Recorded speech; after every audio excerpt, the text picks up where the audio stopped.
Let us delve into the depths of ancient Greek lore, where the whispers of centuries bring us stories that have endured millennia. These tales, like soft, comforting blankets, were passed down from generation to generation, enveloping the souls of listeners with their enigmatic warmth. Dim the lights, wrap yourself in a throw, and let the day's hustle dissolve like morning mist over the azure waters of the Aegean Sea. Now, perhaps, turn on a fan, allowing its gentle hum to become a background noise, carrying you into a world where gods walked the earth among mortals, and every mountain held an unsolved mystery. Imagine yourself a traveller, wandering through the deepest part of an ancient Greek forest.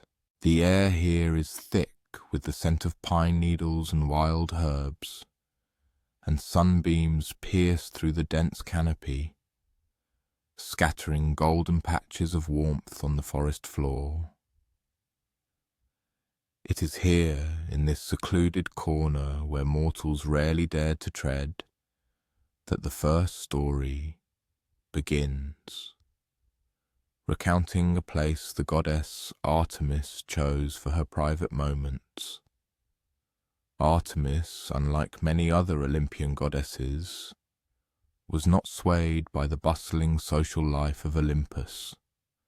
She was the patroness of hunting and tireless protector of wild animals, and valued her solitude above all else. While other gods indulged in lavish feasts and dramatic quarrels, Artemis found peace in the quiet wilderness, surrounded only by her loyal huntress companions. On that particular day, Artemis had been hunting since dawn. Her silver bow glinted in the sunlight filtering through the leaves, and her pack of hunting dogs silently glided beside her through the undergrowth. But now, as the sun reached its zenith, she was ready for a different kind of solitude. She yearned for a refreshing bath. Deep in this forest, hidden behind a curtain of weeping willow branches, lay Artemis's secret pond. Its waters, fed by a natural spring bubbling from beneath the earth, were always perfectly cool and crystal clear. The pond's bottom was lined with smooth stones, and soft moss grew along the rocky edges. It was a place where, even in complete solitude, one felt compelled to whisper, so as not to disturb its primal silence. Artemis pushed aside the willow branches and entered her hidden sanctuary. Her huntress companions, nymphs who chose to follow the goddess rather than reside in rivers and trees, began to help her remove her hunting gear. They unlaced her leather boots, took off her quiver of silver arrows, and carefully set aside her precious bow. The goddess stepped into the cool water with a quiet sigh of satisfaction.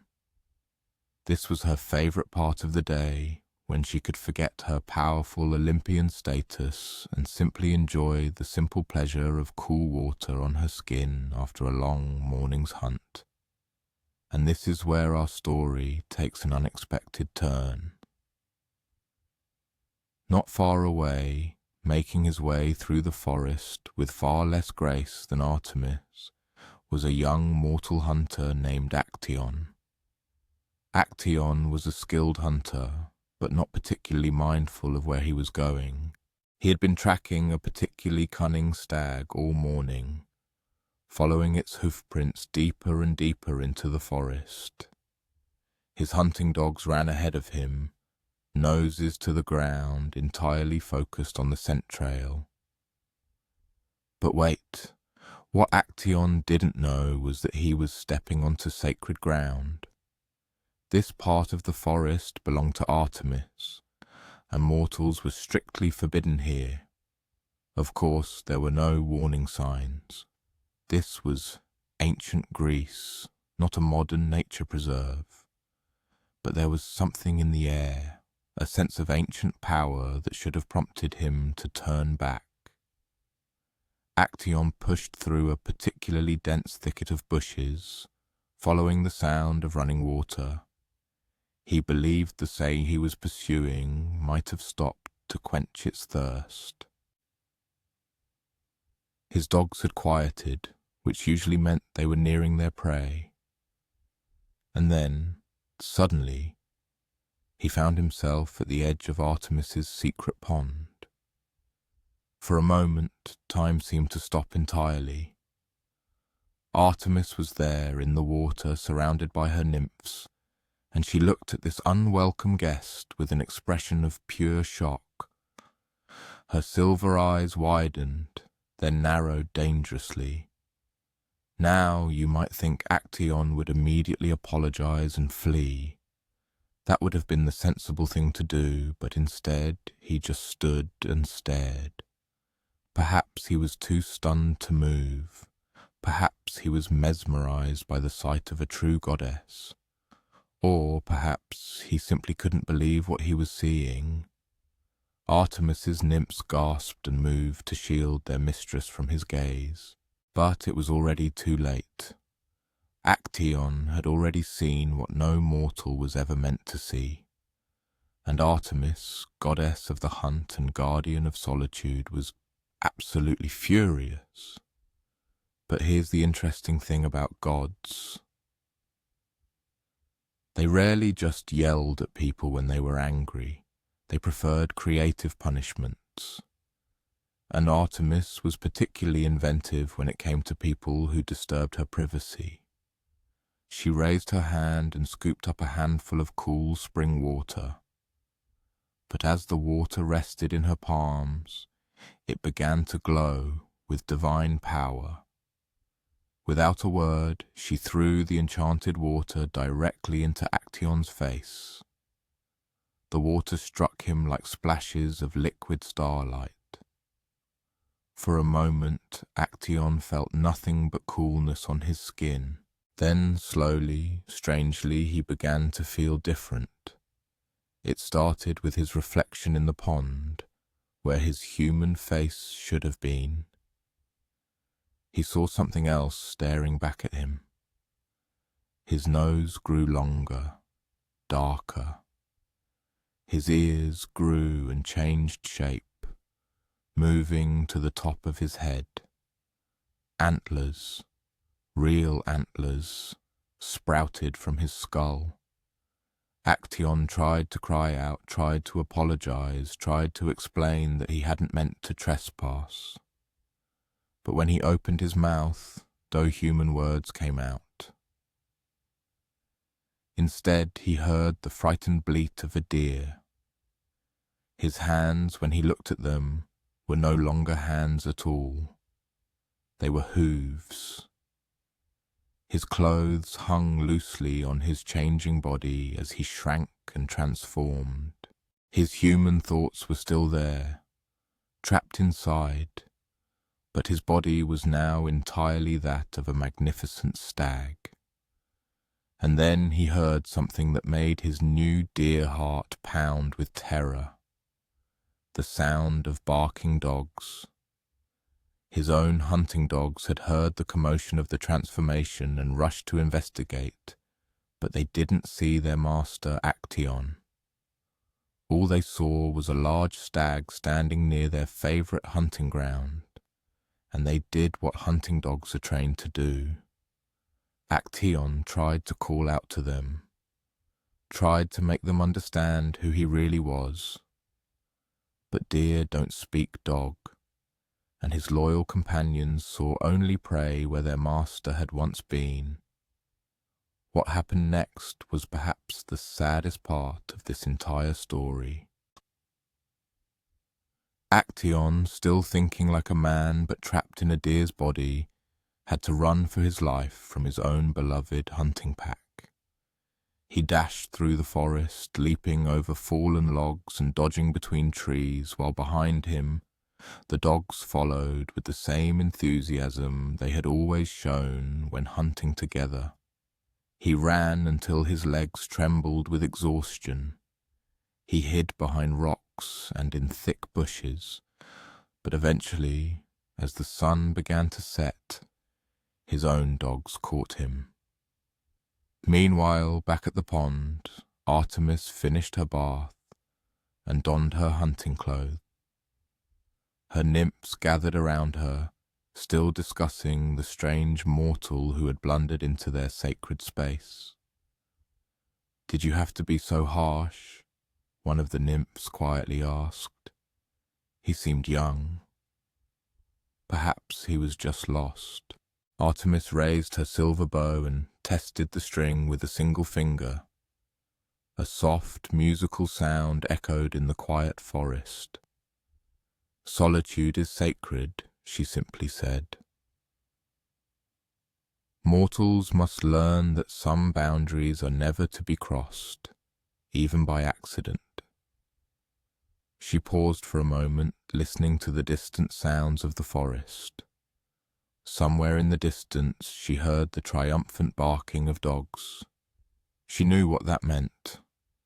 Besides, she added, though her voice was perhaps a little softer than before, he was a hunter.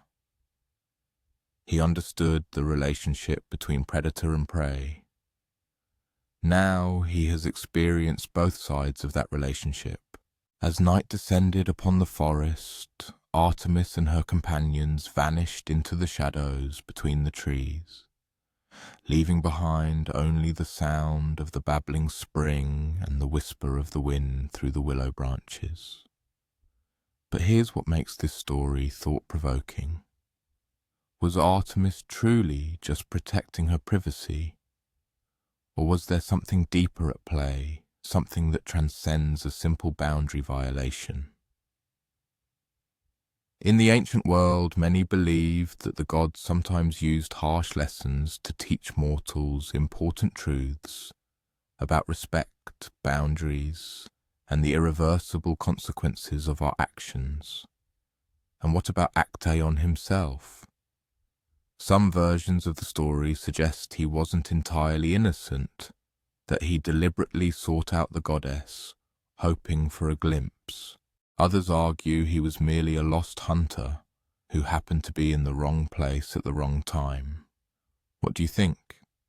Was Artemis's punishment just, or was it too severe for what might have been an innocent mistake? And if you were in Actaeon's shoes, would you have turned and fled the moment you realized you were seeing something forbidden? Or would you have been too stunned to move, sealing your terrifying fate? This question of just punishment, as it were, opens up even darker pages of ancient chronicles, telling of the all-consuming fear that reigns in families and the unimaginable things people are capable of when their power is threatened. If Artemis's cruelty towards Actaeon previously seemed the height of severity, the story of Kronos and his deeds with his own children surpasses all imaginable boundaries. Let us transport ourselves to the very heart of the ancient Greek worldview, to those immemorial times when the world was just beginning. This was long before Zeus sat on Olympus, before the emergence of majestic temples and the first human settlements, before the appearance of man himself. In that primeval era, the world was ruled absolutely by the Titans, gigantic, powerful beings, born of the earth itself, her children and grandchildren. And among them all, Kronos reigned supreme. Kronos did not become ruler through peaceful inheritance or democratic will. No, his path to the throne was marred by a terrible act. He seized power by doing something monstrous to his father Uranus. With a curved blade given to him by his mother, Kronos attacked Uranus and overthrew him in a brutal coup that shook the very foundations of the cosmos. One might assume that successfully overthrowing his own father would bring Kronos a sense of security. However, the exact opposite occurred. Every day he was tormented by the fear that the same fate would befall him.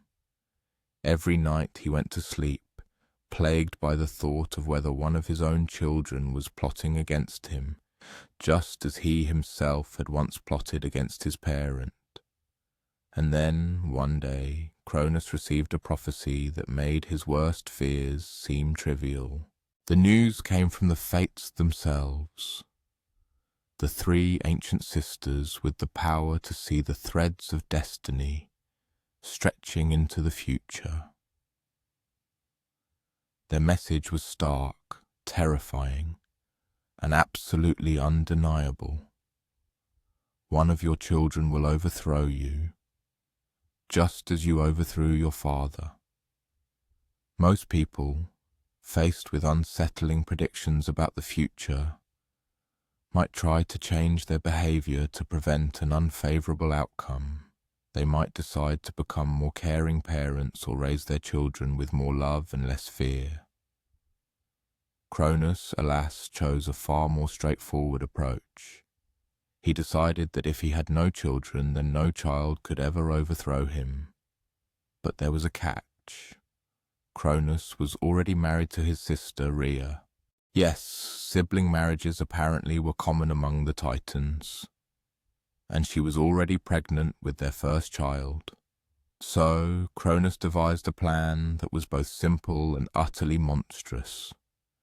He allowed the children to be born, and then he devoured them. Imagine the scene when their first child, a daughter named Hestia, was born. Rhea, exhausted from childbirth but radiant with the joy of a new mother, held her baby close, smiling at the tiny, perfect face. She probably imagined all the wonderful things she would teach her daughter, all the places they would explore together, all the love they would share.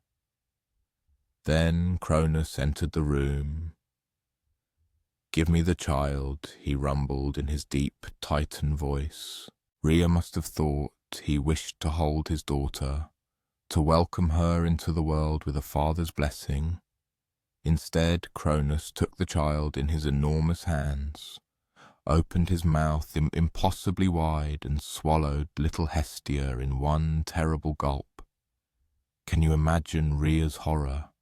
Can you imagine her screams? Her desperate attempts to stop him, her complete inability to comprehend why her husband had committed such a monstrous act.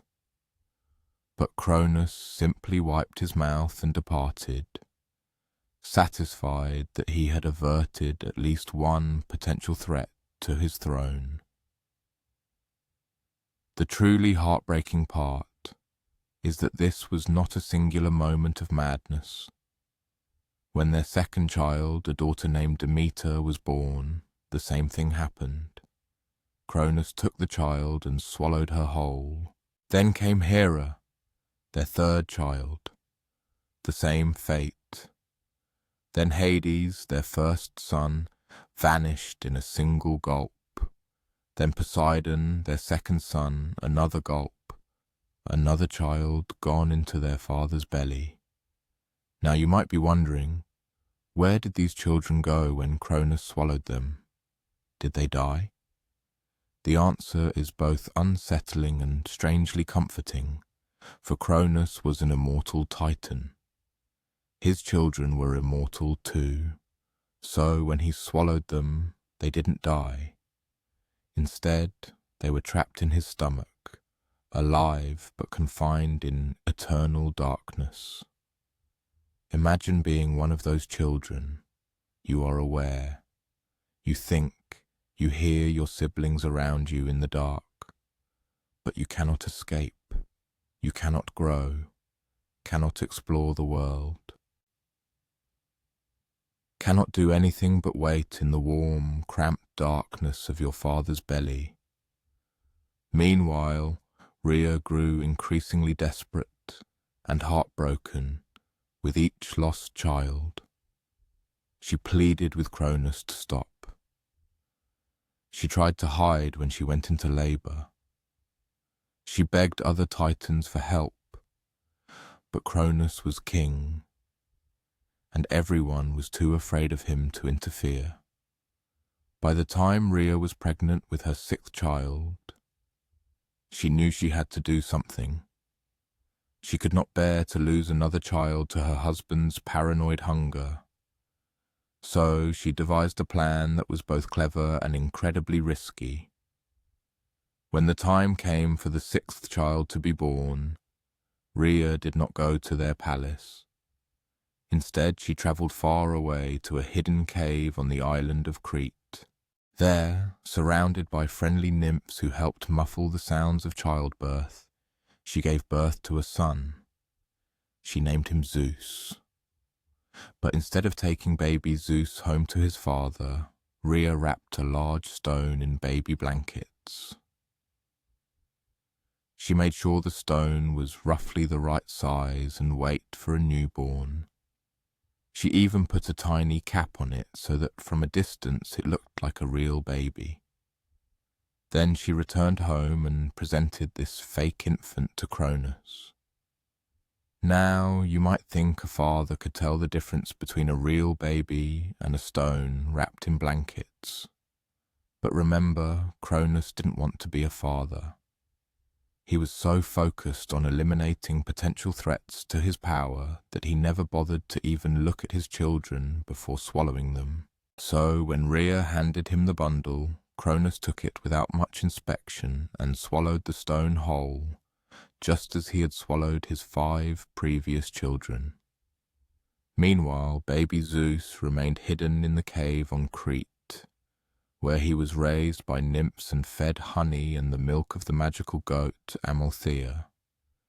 With each passing day, he grew bigger and stronger. And every day, Rhea secretly visited him, telling him stories of his brothers and sisters trapped in their father's belly. As Zeus grew from an infant into a young man, he learned about his father's terrible fear and the monstrous things that fear had driven him to do. And slowly, Zeus began to plan his revenge. But here's what makes this story particularly interesting. Zeus wasn't just planning to punish his father for his cruelty. He was also planning to rescue his brothers and sisters. Unlike Kronos, who saw only threats in his children, Zeus saw them as family members who deserved freedom. The question that plagued Zeus as he planned was this: was he destined to become like his father? Would overthrowing Kronos simply make him another cruel ruler, doomed one day to fear and destroy his own children? Or could he break the cycle of violence that had passed from Uranus to Kronos and now threatened to continue with him? What do you think makes a person see their own children as enemies? Is it simply the fear of losing power, or is there something deeper? Some fundamental inability to love others more than one's own security? Speaking of cycles of violence and their unexpected consequences, our next story begins with one of the most beautiful outcomes imaginable, arising from one of the most brutal acts in all mythology. Sometimes, the Greeks seem to say, even terrible events can give birth to something wondrous. Remember how Kronos overthrew his father Uranus with a curved blade? Ancient storytellers had very specific ideas about what happened after that brutal moment. They believed that when Uranus was wounded, drops of his immortal blood fell into the sea. And from that divine blood, mingled with the foam and salty water of the ocean, something marvelous began to form. Imagine the scene. The Mediterranean Sea on a morning so calm that the water looks like polished glass. The sun is just beginning to rise, painting the sky in delicate shades of pink and gold.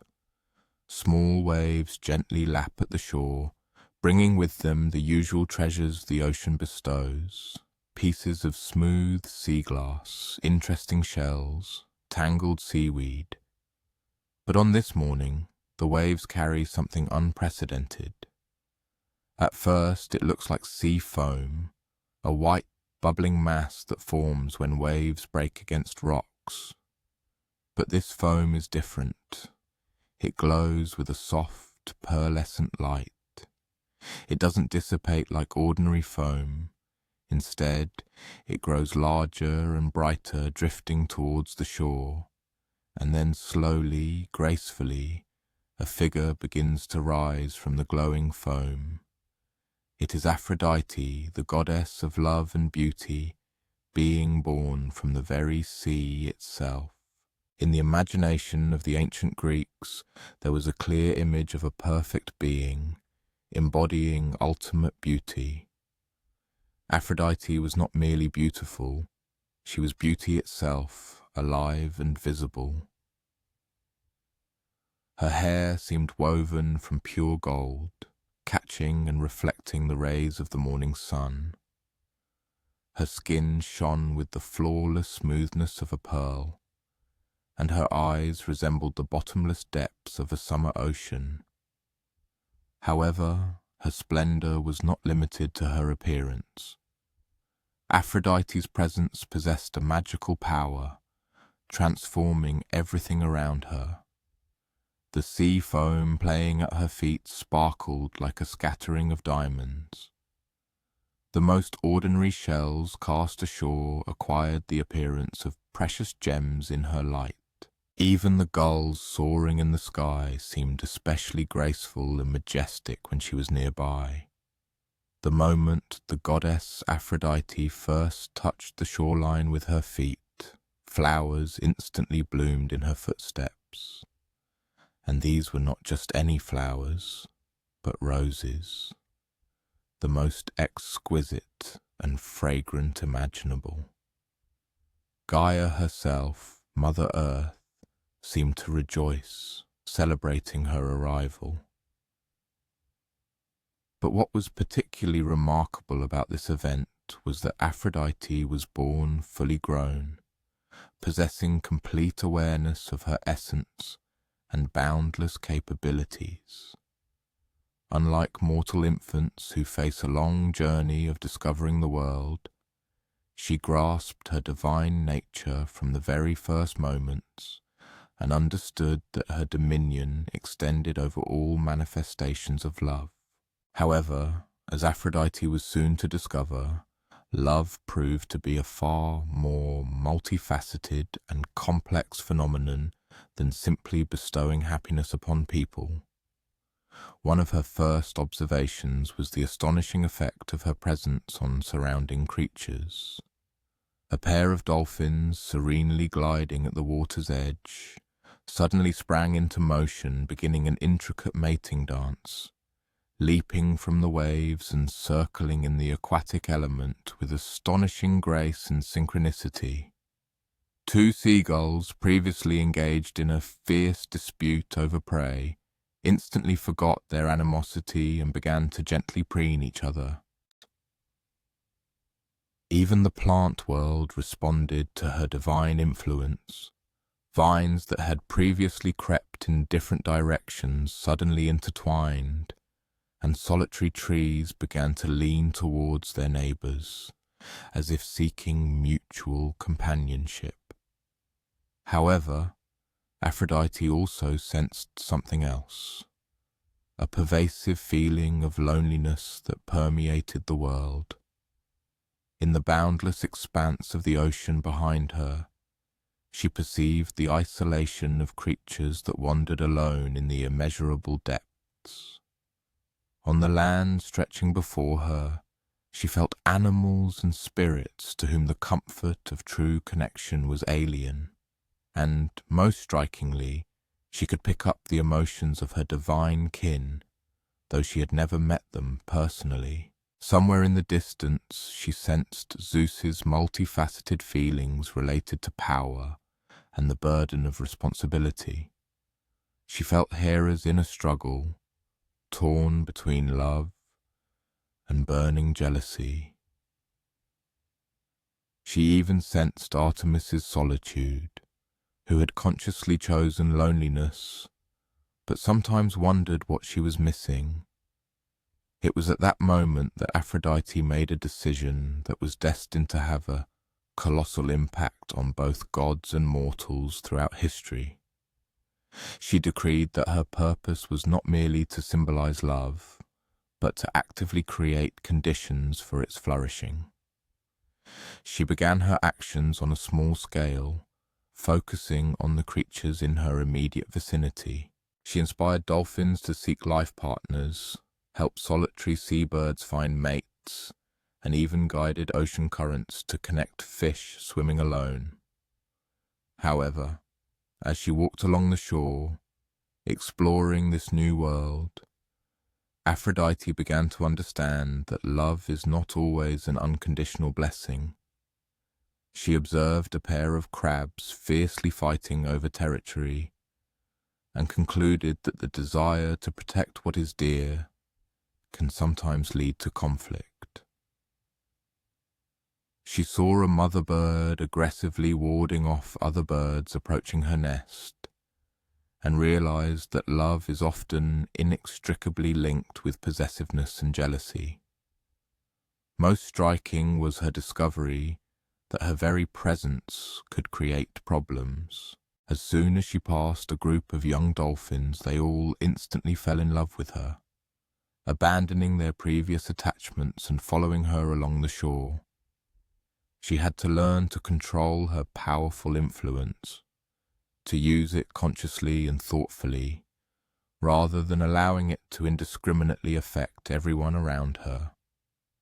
This was Aphrodite's first lesson in understanding the responsibility that came with her divine powers. Being the goddess of love did not mean simply making everyone fall in love with each other. It implied a deep understanding of the delicate balance between desire and respect, between passion and wisdom, between bringing beings together and allowing them to choose their own paths. Theseus. As the sun climbed higher in the sky, Aphrodite realized the urgent need to find her place among the pantheon of other gods. She was born already knowing of the existence of other immortal beings like her, each with their own domains and unique character. However, she also clearly understood that her arrival would inevitably change the dynamic of their relationships in unpredictable ways. After all, what would happen when the goddess of love entered a family that had already accumulated many complex ties and conflicts? What consequences would ensue when a being with power over emotions joined a group of powerful creatures who did not always know how to manage their own feelings? Aphrodite stood at the very edge of the water, gazing at the boundless sea that had given her birth, and then turning her gaze towards the land where a whole new life awaited her. The wind gently played with her golden hair, and roses continued to bloom profusely at her graceful feet. She was incomparably beautiful, immensely powerful, and absolutely immortal. Yet, in some ways, she felt utterly alone. She was one of a kind, a unique being whose very essence was the embodiment of love. How does one build genuine relationships when one's very presence automatically influences how others feel about you? How does one know if someone truly cares, or if it is merely a reaction to one's divine nature? These profound questions Aphrodite carried with her as she took her first steps from the sea towards Olympus, where the other gods, as yet unaware, awaited the arrival of embodied love itself. And perhaps these are the same questions we continue to ponder today. How do we find a balance between the desire to be loved and the need to remain authentic? How do we distinguish the sincerity of feelings for someone from a mere reaction to superficial attraction? How do we love others while preserving our own unique identity? Reflecting on identity and authenticity, we inevitably turn to one of the most terrifying trials Zeus ever faced. It was a battle that challenged not only his immense power, but his very sacred right to rule the cosmos. For sometimes the greatest threats arise not from the depths of family betrayals or the intricate webs of romantic relationships, but from forces of pure, unadulterated, chaotic destruction. By this time, Zeus had brilliantly completed the overthrow of his father Kronos, freed his brothers and sisters from their terrible confinement in their parents' belly, and firmly established himself as the supreme king of the gods on majestic Mount Olympus. One might assume it was the perfect time for Zeus to relax and fully enjoy the fruits of his grand victory. However, instead, it was then that Gaia herself, the personification of Earth, decided to question and test whether Zeus was truly worthy of his throne. The fact was that Gaia, the ancient Earth goddess, had for many generations been a silent witness to the incessant strife between her own children and grandchildren. First, Uranus had displayed incredible cruelty towards his offspring. Then Kronos, his son, violently deposed Uranus. Now Zeus had just as violently overthrown Kronos. Gaia was exhausted by this endless cycle of familial violence, and she was particularly outraged that Zeus had imprisoned many of her children, the mighty Titans, in the deepest and darkest abyss of the underworld, Tartarus. So Gaia made a firm decision to create an invincible champion capable of defeating Zeus once and for all. Her goal was not to place a new ruler on the throne, but to end the vicious cycle of violent power struggles, completely eradicating the very concept of divine kingship. She retreated into the most hidden depths of the underworld, where rocks still pulsed with molten rock, and the air trembled with unbearable heat. There, in a cave lit only by the glimmer of subterranean lava flows, Gaia began her most ambitious creation. She gathered clay from the deepest ocean trenches, mixed it with primal fire from the very core of the earth, and breathed into this creation all her indomitable fury, her profound disappointment, and her passionate desire to end divine tyranny. What emerged from this sacred and terrifying process was a creature that had never existed before and, hopefully, would never appear again. It was named Typhon, and it was created to be the perfect anti-god, the embodiment of destruction. Imagine the greatest mountain you have ever seen, and then imagine that this colossal formation is capable of moving, thinking and exuding furious hatred. Typhon was so colossal that, when straightened to his monstrous full height, his head scraped the stars. His eyes blazed like two miniature suns, emitting an ominous light.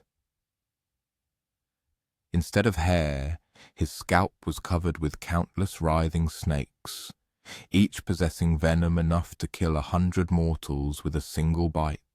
But perhaps the most terrifying element of his appearance were his arms. From the elbows down, instead of conventional limbs, Typhon grew 100 dragon heads. Each of these heads could spew its own kind of destruction. Some unleashed torrents of all-consuming fire, others clouds of corrosive poisonous gas, still others an icy wind capable of transforming any living creature into a block of ice in a matter of seconds. The moment Typhon first burst forth from the depths of the earth, his mere appearance triggered massive earthquakes across the known world. His furious roar, emanating not only from his gigantic maw, but also from all 100 dragon head arms, was so deafening that it shook mountains to their foundations and caused avalanches thousands of miles away. When the gods on Mount Olympus first beheld the approaching Typhon, their initial reaction was not to engage in battle, but to swiftly flee. And it is worth noting that these were the very Suts who had successfully overcome the Titans, commanded lightning and earthquakes, and even the underworld itself. However, Typhon was something entirely different, unheard of.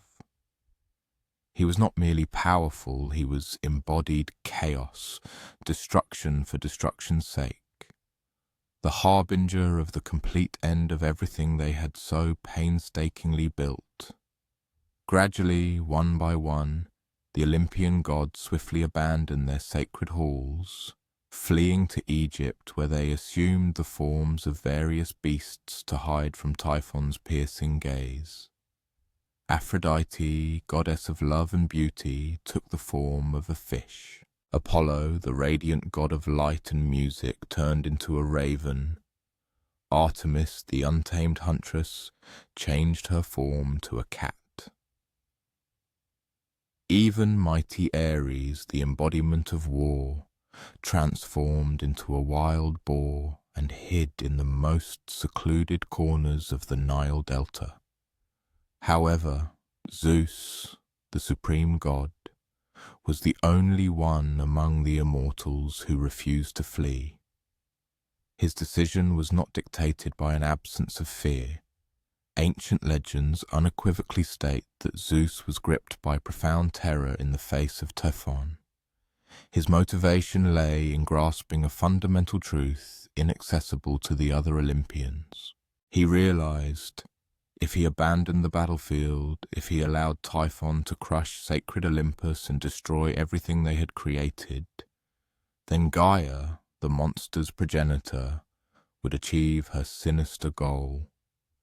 This would mean the inevitable end of the Age of Gods, and the world would plunge back into the primeval, formless chaos from which it had once emerged. Thus Zeus stood alone on the highest peak of Olympus, his thunderbolts blazing and crackling in his mighty hands as he awaited Typhon's arrival. When this great confrontation erupted, it surpassed anything the cosmos had ever witnessed. Zeus unleashed one lightning bolt after another upon the colossal Typhon, each one glowing with such intensity that it could blind mortals, and rumbling with a power that could be heard across the world. Yet Typhon seemed almost impervious to these devastating blows. The lightning strikes left deep burns on his stony skin, but they could not deter his relentless advance. At the same time, Typhon's 100 dragon heads unleashed their varied destructive powers upon Zeus, flames so hot they could melt bronze, venom that turned vegetation to dust for miles around, a piercing cold capable of freezing the very air. Zeus was forced to employ all his lightning speed and unmatched agility to evade certain death in the first minutes of this grand duel. The battle continued relentlessly for days, then weeks. The incessant roar of Zeus's lightning and the furious bellowing of Typhon's dragon heads spawned unprecedented storms, causing floods that engulfed vast regions. The scorching heat of their clash melted snowcaps on distant mountain peaks. The very earth trembled, fracturing with deep cracks and fissures from the incredible force of their blows. But gradually, Zeus began to realize that he could not win this duel through brute force alone. Typhon was immensely powerful, incredibly resilient, and filled with pure, devastating energy. Each time Zeus thought he had gained a temporary advantage, Typhon immediately unleashed a new, even more sophisticated form of attack that forced Zeus back onto the defensive. It was at this critical moment that Zeus recalled an ancient teaching given to him by his grandmother Gaia centuries ago, long before they became bitter enemies. She had said that the earth itself holds an inexhaustible source of power, but also that this power could be turned against those whose essence was destruction, not creation and protection. Therefore, instead of continuing his futile attempts to destroy Typhon with a direct strike, Zeus changed his tactics. He began to use his lightning not as a weapon of annihilation, but rather as powerful tools. He directed his bolts into the ground around Typhon, not trying to directly wound the monster, but instead provoking colossal rockfalls and gigantic avalanches. At first, this approach seemed futile. Typhon easily carved his way through the falling rocks as if they were nothing more than pebbles. However, Zeus relentlessly continued his strikes, steadily provoking new landslides, piling stone upon stone, and slowly but surely the rock formations began to accumulate around his colossal feet. It took Zeus another week of continuous lightning attacks, but eventually he managed to bury Typhon up to his waist in a mass of loose rock and debris. The monster still struggled fiercely, still spewed destructive energy from his dragon heads, but now he had lost the ability to move. It was then that Zeus made his final, desperate move. Instead of trying to kill Typhon, which would likely have been impossible under any circumstances, Zeus invoked his boundless power over tectonic forces to cleave the earth beneath the buried monster. Then, with a lightning bolt exceeding in power anything he had ever summoned before, he cast an entire mountain peak onto Typhon. This mountain, which fell upon the monster, was Etna, and according to ancient Greek legends, Typhon still languishes imprisoned beneath it to this day. Each time a volcanic eruption occurs, they said, it is because Typhon is still there, still burning with rage, spewing flames, and desperately trying to break free. However, the remarkable aspect of this saga is the following. Zeus triumphed not through superior physical might compared to Typhon, but through his exceptional wisdom. His victory was the result of patience instead of brute force, the application of strategic thinking rather than simply increasing the assault. When the other gods eventually returned from Egypt and found Zeus, exhausted but triumphant amidst the ruins of the devastated battlefield, they asked how he had managed to overcome the creature that had terrified them all. Zeus's answer was concisely clear. I defeated him not by being more powerful. I defeated him by remembering what I was fighting for. And perhaps this lesson resonates not only in the depths of ancient mythology.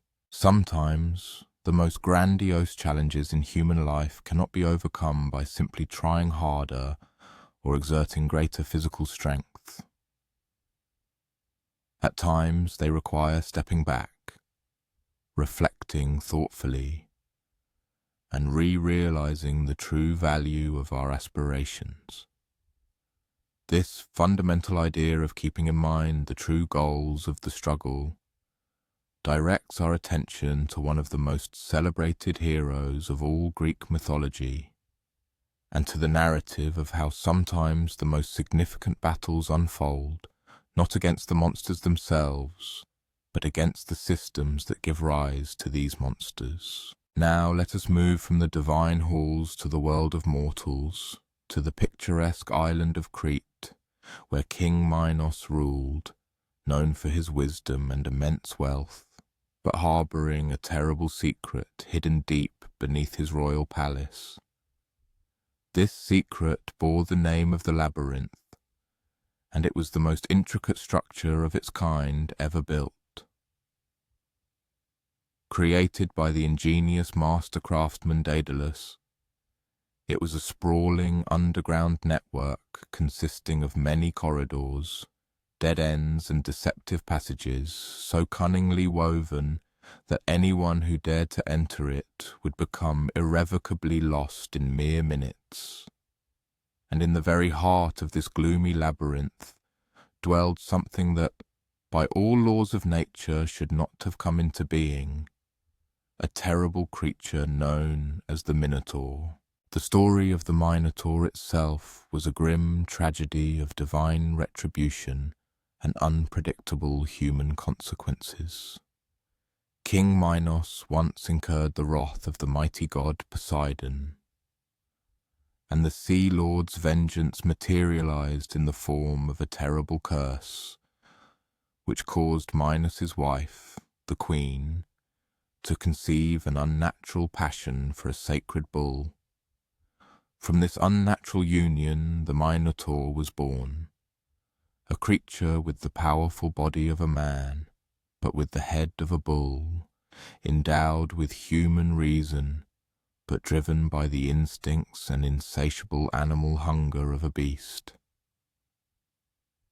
King Minos, consumed by deep shame and horror at this living embodiment of the curse that had fallen upon his family, ordered Daedalus to construct the labyrinth to serve as a prison for this terrible creature. The Minotaur had no means of escaping its stone shackles. It could not die, could not find rest, and was doomed to remain merely a monster, confined in endless eternal darkness. However, it is here that the narrative takes an even more tragic turn. To sustain the Minotaur's life, King Minos imposed a cruel tribute on the city of Athens. Every 7 years, Athens was obligated to send 7 young men and 7 young women to Crete, where they were given to the labyrinth, where the Minotaur hunted them and relentlessly devoured them. One can only imagine what this meant for Athenian families. Every 7 years, 14 families lost their children, doomed to this horrifying fate. The victims were chosen by lot, meaning that every family with young offspring lived in constant fear that their son or daughter might be chosen next. It was into this grim reality that our celebrated hero Theseus stepped. Theseus was the son of King Aegeus of Athens, yet he grew up far from the luxury of the royal palace, under the care of his mother in a humble coastal settlement. Only recently had he arrived in Athens and learned the truth of his royal lineage. Therefore, when the time came to send the 3rd tribute to Crete, Theseus for the first time witnessed this heartbreaking tragedy. He saw 14 young Athenians chosen by lot. He beheld the grieving families, noticed the resigned despair in the eyes of the victims themselves. He listened to the explanations of respected citizens that these were the established orders, that it was senseless to resist the will of King Minos and his monster. But Theseus, being young and not yet broken by years of submission to the unacceptable, posed a direct and uncompromising question. Why don't we just stop sending the tribute? The answer he received was that King Minos's fleet possessed overwhelming power. If Athens refused to send the tribute, Minos would invade and completely wipe the city from the face of the earth. It was preferable to sacrifice 14 young people every 7 years rather than risk the complete annihilation of the entire population. This logic did not convince Theseus in the slightest. Instead, he made a declaration that shocked everyone present, including his own father. He would voluntarily join the 14 victims and slay the Minotaur. King Aegeus was seized by genuine horror. He had only recently reunited with his heir, and now Theseus sought to throw away his life in what seemed a doomed enterprise. Dozens of youths had already been sent into the labyrinth over the years, and not one of them had ever returned. Among them were many trained warriors. What made Theseus believe in his success where all of them had failed so miserably? Theseus's answer revealed the profound essence of his character. He said, "Perhaps I cannot kill the Minotaur, but I can ensure that I am the last to die in the attempt." You see, Theseus had a plan that went far beyond simply physically confronting the monster. He carefully studied all available information about the labyrinth, spoke with former students of Daedalus, and inquired about its intricate design and internal layout. He was convinced that the true difficulty lay not in killing the Minotaur, but in subsequently finding the way out of the labyrinth. Thus, when the ship carrying the 14 doomed victims arrived in Crete, Theseus carried with him not only a deadly weapon, but also a ball of thread. However, before we delve into the details of the famous thread trick, there is another aspect of this story that often goes unnoticed. While Theseus was preparing for his fateful encounter with the Minotaur, he attracted the attention of a completely unexpected person, Ariadne, the daughter of King Minos himself. Ariadne had spent her youth aware of the Minotaur's existence, of the terrible tribute that had to be paid, and of the regular disappearance of young people into the labyrinth's bottomless depths every 7 years. However, until this moment, she had never met any of these unfortunate victims. They were always carefully kept separate from the royal family, treated not as living people, but rather as animals destined for sacrifice. Everything changed the moment she met Theseus. For the first time in her life, the princess found herself face to face with a man who was destined to die, becoming food for the monster that was the shame of her own family. But, unlike all those before him, Theseus was not prepared to meekly accept his fate. He burned with the desire to fight back. Such a confrontation with reality plunged Ariadne into a profound moral crisis. An opportunity opened before her to save Theseus's life by helping him navigate the labyrinth's tangled corridors. However, such an act would inevitably mean betraying her own father, and even more terrifying, could potentially doom her entire family if King Minos ever discovered her treachery. After long and agonizing deliberation, Ariadne made a decision that forever determined the course of her future life. She concluded that some societal norms and systems were so monstrous and inhuman that their continued existence could not be upheld, even if fighting them entailed the risk of losing absolutely everything she held dear and familiar. On the night before the fateful day when Theseus was to enter the labyrinth, Ariadne secretly crept into his cell. With her, she brought an invaluable gift that the great Daedalus himself had once given her, a ball of magical thread. This extraordinary spool of fibres possessed an amazing property. It always pointed the way back to the starting point, no matter how far the thread unwound into the labyrinth's endless passages. "Tie one end at the entrance," she whispered, her voice barely audible in the dim light. "Unwind it as you go deeper. And when you have overcome the monster, simply follow the thread back to safety."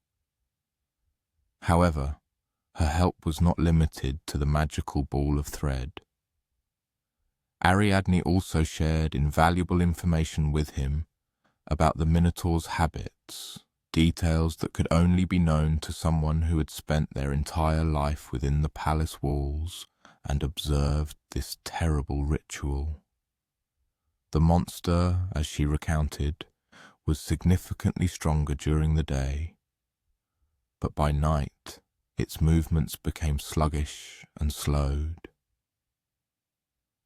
It had almost completely lost its sight, but possessed an incredibly keen sense of smell. The Minotaur was cunning enough to set traps for its victims, but at the same time its pride was so great that direct challenges forced it to abandon any strategy, preferring brute, furious strength. The next morning, Theseus bravely stepped into the labyrinth's passage, carrying with him not only Ariadne's magical thread and her invaluable knowledge, but also the heavy burden of the hopes of all those who had ever lost loved ones due to King Minos's cruel and merciless system. The labyrinth proved even more disorienting and treacherous than he could have imagined. Its walls were riddled with carved false doors and misleading symbols, and the corridors twisted, branched, and doubled back in a way that utterly defied all logic and common sense. Even with the thread pointing the way back, Theseus found himself constantly losing his spatial orientation, unable to tell which direction he was moving. Nevertheless, he continued to delve deeper into this stone belly, following the faint sound of the Minotaur's breathing and the much stronger, repulsive smell of old bones and all-consuming fear. Finally, reaching the very heart of the labyrinth, Theseus found himself in a circular chamber, illuminated by a single ray of sunlight filtering from somewhere above. And there, sprawled on a pile of human bones, the Minotaur slept. He was smaller in stature than Theseus had anticipated, but at the same time there was something more human about him than he had expected. The creature's body, scarred from countless years of battles, was that of a powerful man, still exhibiting grace in its movements. Only the head was truly monstrous. A massive bull's muzzle with horns sharp enough to pierce bronze armor. For a moment, Theseus felt an internal hesitation. Before him was not just a mindless monster in a way. He himself was a victim. A creature that had never chosen its monstrous nature, condemned to eternal confinement in darkness and to feed on unwilling victims. But then, like a flash, the images of all the young men and women who had perished in that very chamber surged back into Theseus's memory, and he realized to show mercy to the Minotaur would be to condemn countless future innocents to death. The struggle itself, though shorter than one might have assumed, was by no means easy. The Minotaur fought with the desperation of a creature that had been confined for too long, trapped in its cage. But Theseus fought with the unwavering determination of a man, carrying on his shoulders the hopes of all who had ever been sacrificed to maintain an unjust and inhumane system. When the battle finally concluded, Theseus, following Ariadne's saving thread, began his journey back through the winding passages to the labyrinth's exit. Behind him, in silent awe, moved the remaining 13 Athenian victims who had waited at the entrance, barely daring to hope for a miraculous rescue. However, Theseus's story does not end with his triumphant escape from Crete, for killing the monster was only the first step, the beginning of profound changes in the very system that had spawned this monster. And this, perhaps, is the most important lesson this ancient tale teaches us. True courage sometimes lies not so much in confronting a monster as in undertaking the long and painstaking work of building a world where such monsters simply cease to be necessary. For a moment, one can imagine the most extraordinary headache in the history of the cosmos. One morning, the mighty ruler of the gods, Zeus, woke up feeling as if his head was about to split apart. But, being the king of all gods, his ailments were never ordinary. This morning on Olympus began much like many others. The sun god Helios was just beginning his journey, leading his chariot across the sky and painting the marble columns of the great palace in a soft golden light. Zeus paced the magnificent halls of his abode, one hand pressed firmly to his forehead, trying to fathom the nature of this strange sensation that had been building for several days. Several months prior, Zeus had received an unsettling prophecy. The Fates, those ancient sisters who relentlessly wove the threads of destiny, whispered something that made even the mighty god of thunder freeze in stunned silence. They foretold that Metis, his first wife and goddess of wisdom, would bear him a child destined one day to overthrow him, just as Zeus himself had once deposed his father, Kronos. In his characteristic manner, Zeus acted as he thought logical at the time, although to a modern person it sounds rather unusual. He swallowed Metis whole, believing that by doing so he could prevent the ominous prediction from coming true. However, as it turned out, wisdom is not a force that can be easily kept imprisoned. Even while inside Zeus, Metis continued to carry their child, and this child steadily developed, learned, and grew in the most unusual nursery imaginable. For months, Zeus felt the child move, think, and even create within his own head. The sounds of tiny hammers striking metal echoed in Zeus's mind day and night, creating a constant background noise. The child, it seemed, was already working, already creating, already actively preparing to emerge into the outer world. However, this morning, the sensation became utterly unbearable. Zeus immediately summoned Hephaestus, the god of fire and metalworking, who was also his son.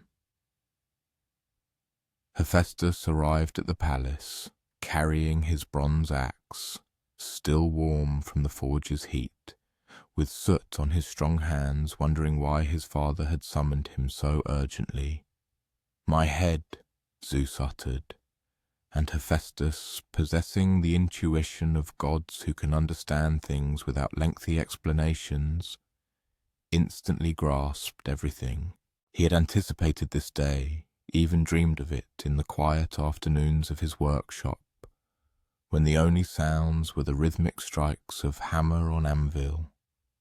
They stood together on the highest balcony of the palace, commanding a boundless view, and the morning air was thin and crystal clear. Below, in the mortal world, life went on as usual. Farmers tended their olive groves, fishermen diligently mended their nets, children played carefree in dusty courtyards. None of them suspected that they were about to become unwitting witnesses to the incredible birth of a goddess. Hephaestus raised his axe, and with one precise, careful blow, split Zeus's forehead. What happened next was so extraordinary and astonishing that even the other gods, who had seen many strange things in their time, ceased their conversations and stared in amazement. From Zeus's head emerged a fully grown woman, already clad in gleaming armor that seemed forged from starlight itself. Her helmet caught the rays of the morning sun and reflected them in bright, dazzling flashes. Her spear was perfectly balanced, and her shield polished to a mirror shine. This was Athena, goddess of wisdom and war, born not as a helpless infant, but as a perfect, mature being, fully ready to take her rightful place among the gods. But what made this moment truly even more remarkable and profound was this. Athena's first action was not to speak a word or make a move, but to immerse herself in deep reflection. This was evident in her grey eyes, in how they perceived everything around her with careful deliberation and analysis. She meticulously studied the palace's architecture, noting the placement of columns and comprehending their purpose. She observed how light glided across the marble floors and instantly grasped the mathematical principles underlying this phenomenon. When she finally spoke, her voice was calm and measured. "Father," she addressed Zeus, "now I understand why I was kept safe within your thoughts for so long. There is much to be done in the world."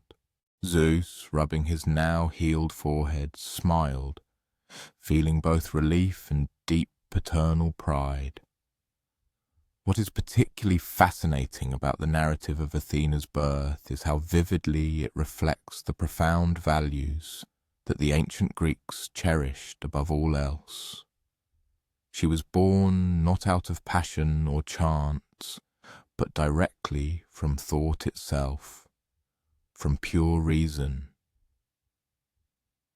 She was born fully formed and mature, for wisdom, it was believed, is not something that comes gradually, bit by bit. It manifests in its entirety, ready to confront any challenges and difficulties that await it in the world. In the days that followed, Athena explored the expanse of Olympus with the curiosity of one seeing the world for the first time, yet with the deepest understanding of one who had pondered it for many months. She visited Hephaestus in his workshop, grasping the secrets of craftsmanship and construction. She conversed with Apollo about music and poetry, instantly perceiving how rhythm and meter harmoniously combined to create beauty.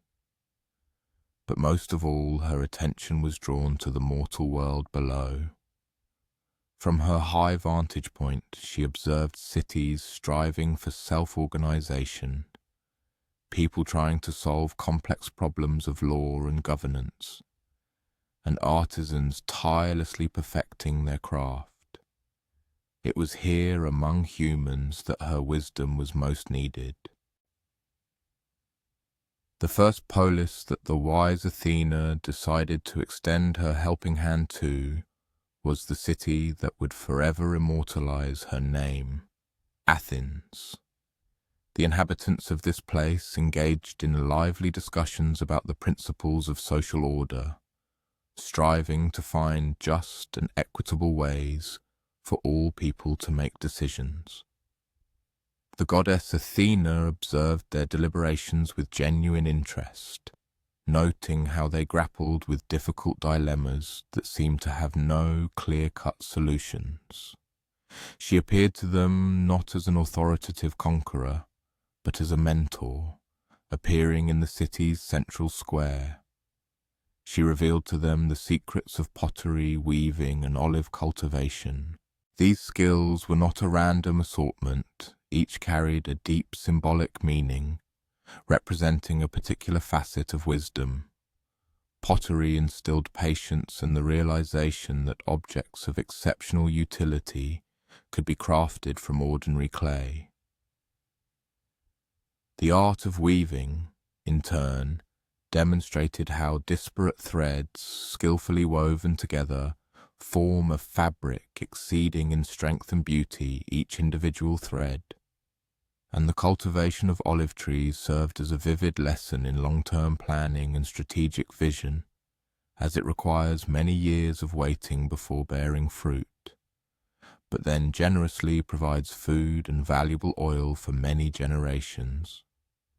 The people of Athens assimilated the lessons taught with remarkable insight. They began to perceive their polis not merely as a territory of habitation, but as a living organism that they could shape, refine, and transform through thoughtful reflection and diligent labor. As a result, they created innovative systems of governance, improved mechanisms for collective decision-making, and implemented progressive educational approaches that prioritized the development of critical and clear thinking in analyzing complex problems. It is noteworthy that Athena's influence was not limited to a single polis, but spread like waves throughout Hellas. News of the wisdom prevalent in Athens reached other city-states, which promptly sent their envoys and representatives to study Athenian practices. Upon returning home, these messengers brought with them fresh ideas concerning architectural design, principles of social organization, and most importantly, ways of resolving conflicts through rational dialogue rather than brutal force. However, Athena, in her grandeur, never claimed sole credit for these transformations.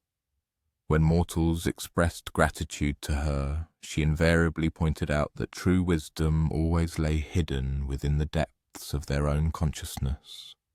The goddess merely facilitated the ordering of their thoughts, unleashing their inner potential, much as her own miraculous birth from Zeus's head became the embodiment of disparate divine intentions into something clear, purposeful, and perfect. Reflecting on these stories, one might turn their thoughts to the miraculous birth of Athena, realizing that sometimes the most significant insights and discoveries originate not externally but by organizing the potential that already lies within each of us.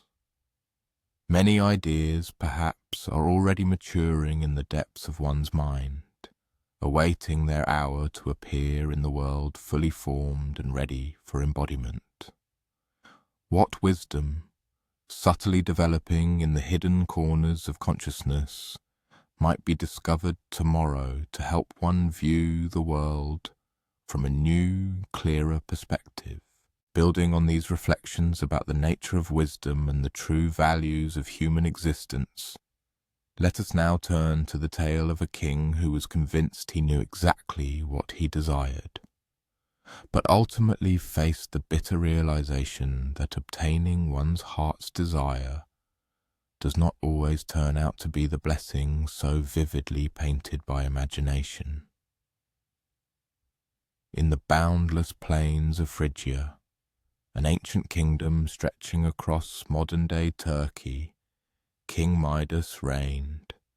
Here rolling hills were generously dotted with sprawling olive groves and lush vineyards. The monarch's majestic palace proudly rose above picturesque valleys, where shepherds unhurriedly drove their flocks along well-worn paths, and merchant caravans traversed dusty roads, delivering exotic goods from the most distant corners of the world. Midas's kingdom was known as a peaceful and prosperous state, yet the king himself often visited his treasuries and, contemplating their contents, felt an insatiable desire to multiply his accumulated wealth.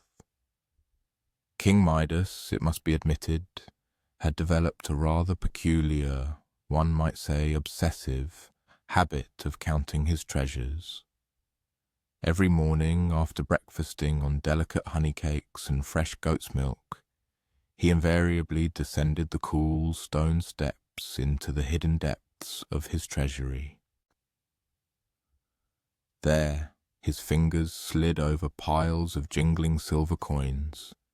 He held gleaming golden goblets up to the light of oil lamps, and meticulously arranged precious stones in neat, sparkling rows. The faint clicks of metal and stone became for him a special kind of music, a captivating symphony of untold riches. However, Midas soon realized that wealth possessed a very insidious quality. The more it accumulated, the more acutely one felt the lack of what had not yet been acquired. His personal coffers, once appearing magnificently full, now began to seem annoyingly meagre, especially when he compared them to the legendary treasures of other great kingdoms. Tales reached his ears of Egyptian pharaohs whose tombs were filled to the brim with gold, of Persian rulers whose crowns were adorned with jewels the size of birds' eggs, and of powerful merchants who commanded entire fleets of ships laden with treasures. On one particularly warm afternoon, as Midas strolled through his fragrant rose garden, seeking to clear his mind of insistent golden thoughts, his ear caught an unusual commotion by the garden fountain. His vigilant guards had discovered a strange old man sleeping among the roses, his hair tangled with leaves, and his simple tunic stained with wine. This unexpected guest turned out to be Silenus, a playful satyr and faithful companion of Dionysus, the god of wine. Silenus, it transpired, had indulged too zealously in festivities the previous evening, had strayed from Dionysus's procession, and consequently fell peacefully asleep right in Midas's royal garden. Many rulers would probably have been quite annoyed to find an uninvited stranger in their private domain, but Midas, on the contrary, was quite intrigued by such an unusual arrival. For 10 days, Midas accorded Silenus all the honours due to the most cherished guest. They shared meals on the palace terrace, admiring how the setting sun painted the distant mountain peaks in wondrous shades of gold and purple. Silenus, in turn, shared fascinating stories of his travels in Dionysus's company, of carefree festivities in distant cities, of vineyards yielding wine so sweet that mortals shed tears of joy, and of celebrations that lasted from one new moon to the next. However, what struck Midas most in these narratives was that they never touched upon the accumulation of material possessions, but were entirely devoted to the richness of experiences and the fullness of lived moments. Silenus vividly described ideal evenings when the sounds of music and sparkling laughter seemed to elevate people above their daily worries, of simple treats that gained magical allure when shared with loyal friends, and of dances that did not cease until dawn, for no one wished to part with the joy that had enveloped everyone. When Dionysus himself appeared to retrieve his lost companion, he was so impressed and pleased by the hospitality Midas had shown that he offered the ruler of Phrygia any reward he could wish for. Anything, Dionysus said, and in his eyes flashed that subtle, mischievous glint that sometimes appears in gods when they sense that mortals are about to make very curious, though fatal mistakes. Without the slightest hesitation, Midas voiced his fervent desire. Grant me, O great God, that everything my hand touches may instantly turn into pure gold. Dionysus merely raised an eyebrow, asking with slight doubt if Midas was truly certain of his wish.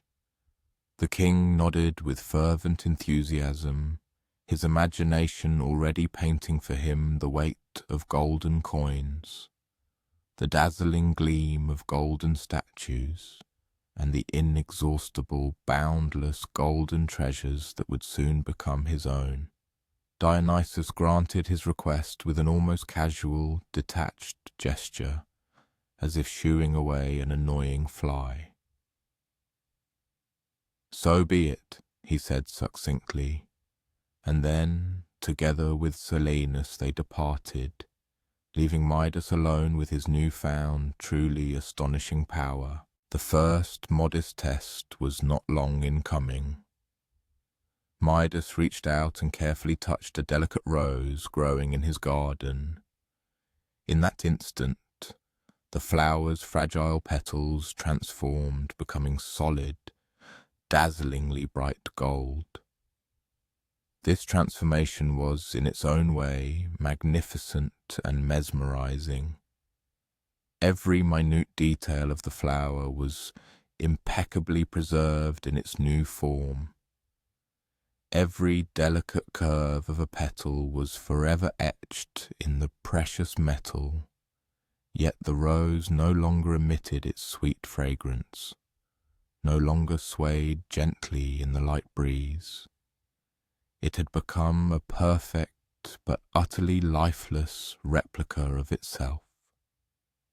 Despite this, Midas was utterly delighted with his new ability. He walked around his palace, touching everything he could lay his hand on.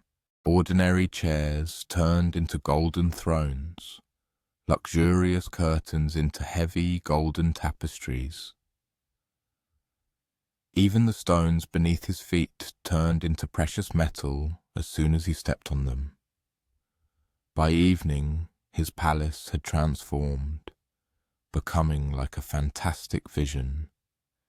Everything glowed, everything was precious, and the total value of this splendor surpassed the wealth of entire kingdoms. However, the real difficulties began at dinner. Exhausted from a long day of golden transformations, Midas sat down at the table to eat. He reached for a juicy grape, but it instantly solidified, turning into pure gold right in his fingers. He tried to drink wine, but it froze, turning into a metallic substance the moment his lips touched the cup. Bread, honey, even ordinary water. Everything he tried to eat or drink instantly turned into inedible gold as soon as his hand touched it. That agonizing first night, Midas lay on his golden bed, surrounded by golden pillows, his gaze wandering across the golden ceiling, his stomach cramping with unbearable hunger. The bitter irony of his situation could not escape his mind.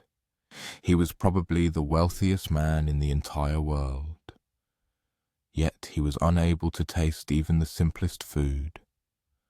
However, the true, unbearable pain pierced his heart the next morning when his beloved daughter Zoe, as she did every morning, ran to greet her father joyfully.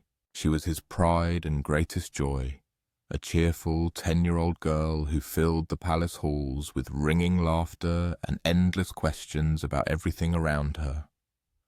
Without thinking, Midas instinctively reached out to embrace her, as he always did. The transformation was instantaneous and, alas, irreversible. In one moment, Zoe ran towards him, her face shining with morning joy, and in the next, she had turned into a flawless golden statue, forever frozen in motion. Her expression of happy anticipation was preserved with astonishing accuracy, but she could no longer speak, could not laugh, could not ask those endless questions that brought Midas incomparably more joy than any treasure in the world. Midas collapsed to his knees beside the silent golden figure of his daughter.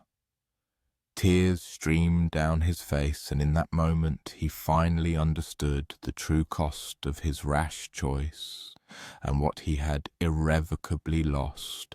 All the gold in the world was not worth a fraction compared to the warmth of Zoe's hand in his, her gentle voice saying, "Good morning, Papa," her excited chatter about the birds she saw from her window.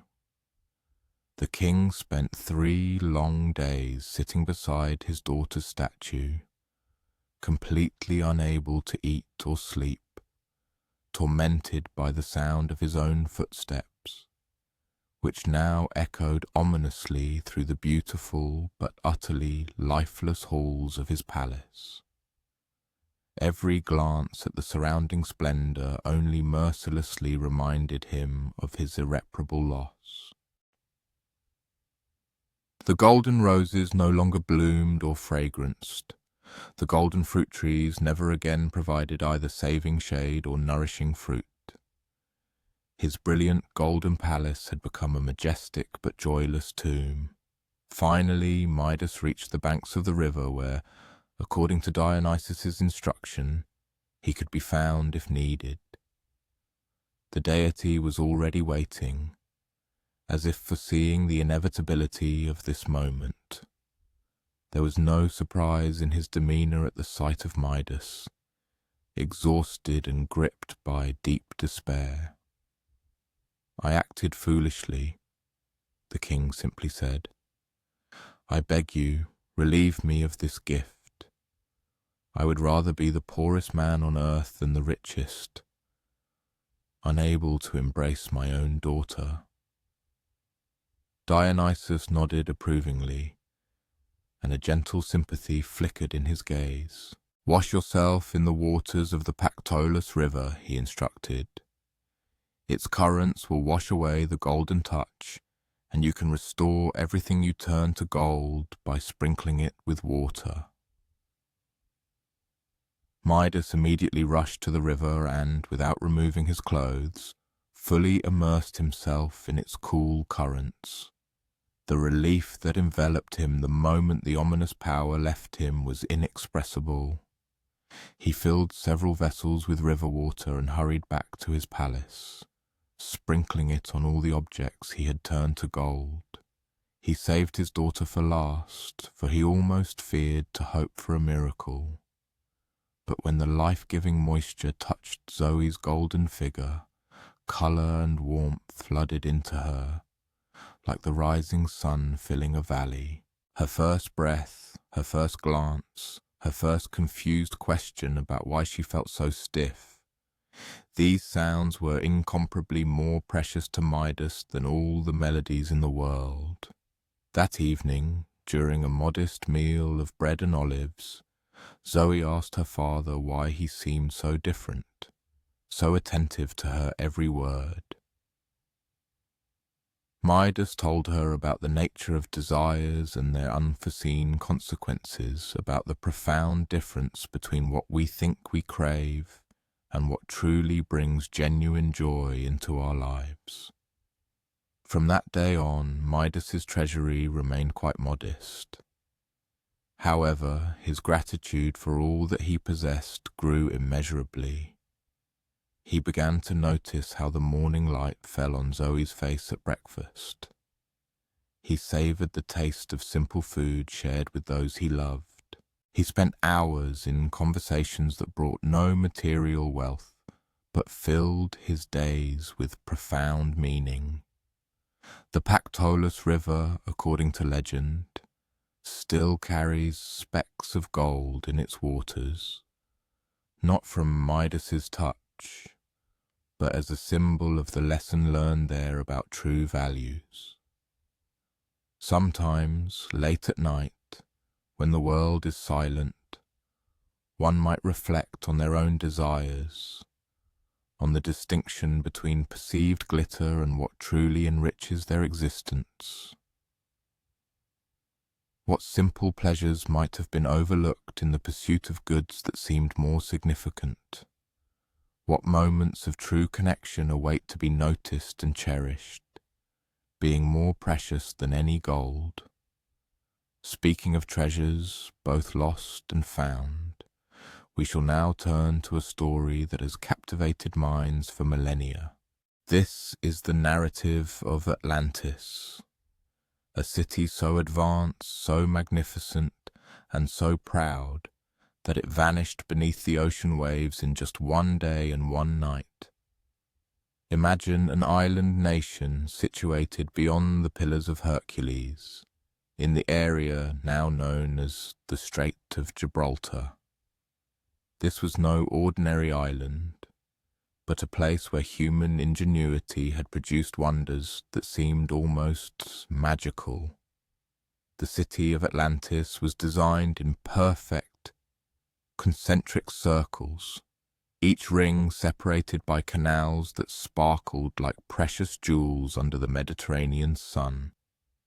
The Atlanteans prided themselves on their descent from Poseidon himself, god of the seas. Their founder, Atlas, had been given this paradise island, and his descendants inherited both his wisdom and a deep connection to the surrounding ocean. For generations they lived in harmony with the sea. Their ships travelled to distant lands not as vessels of conquest, but as bearers of trade and knowledge. What made Atlantis truly astonishing was not merely its immense wealth, though the city possessed unimaginable treasures. The true marvel lay in how the Atlanteans organized their society. They developed systems of governance that skillfully balanced individual freedom with civic responsibility. Their educational institutions taught not only practical skills, but also profound philosophical and ethical principles. Their markets operated on principles of fairness, ensuring that every citizen had access to what was needed. Atlantis's architecture reflected this harmony. In the innermost circles stood the royal palace and temples, built from white, black, and red stone quarried on the island itself. These structures were not just functional, they were designed to inspire all who beheld them, their proportions creating a sense of peace and reverence. The middle rings housed extensive gardens and gymnasiums, places where citizens could cultivate their bodies and minds. The outer ring contained workshops and harbours, where the practical life of the city thrived. However, perhaps most impressive were the Atlanteans' engineering achievements. They created a complex system of bridges and tunnels that connected all the rings, ensuring efficient movement of people and goods throughout the city. They developed climate control methods that maintained comfortable temperatures in their buildings year-round. Their harbours could accommodate ships from across the known world, utilising mechanical devices that made loading and unloading cargo swift and safe. For many centuries, this system functioned flawlessly. Atlantean explorers brought knowledge from distant lands, mathematical concepts from Babylon, astronomical observations from Egypt, philosophical ideas from the emerging Greek city-states. But instead of simply adopting these foreign ideas, the Atlanteans integrated them with their own traditions, creating a unique synthesis that was more powerful than the sum of its individual parts. The turning point came gradually, so slowly that most Atlanteans didn't even notice it. Success, as often happens, harbours hidden dangers. As the city grew more prosperous, its citizens began to take their achievements for granted. Systems that once required careful maintenance and constant attention came to be seen as self-sustaining. Values that had guided previous generations began to seem outdated. Unnecessary restrictions on what appeared to be boundless potential. A new generation of leaders emerged. These were individuals who had grown up surrounded by the wonders of Atlantis, but had not put in the effort to create them.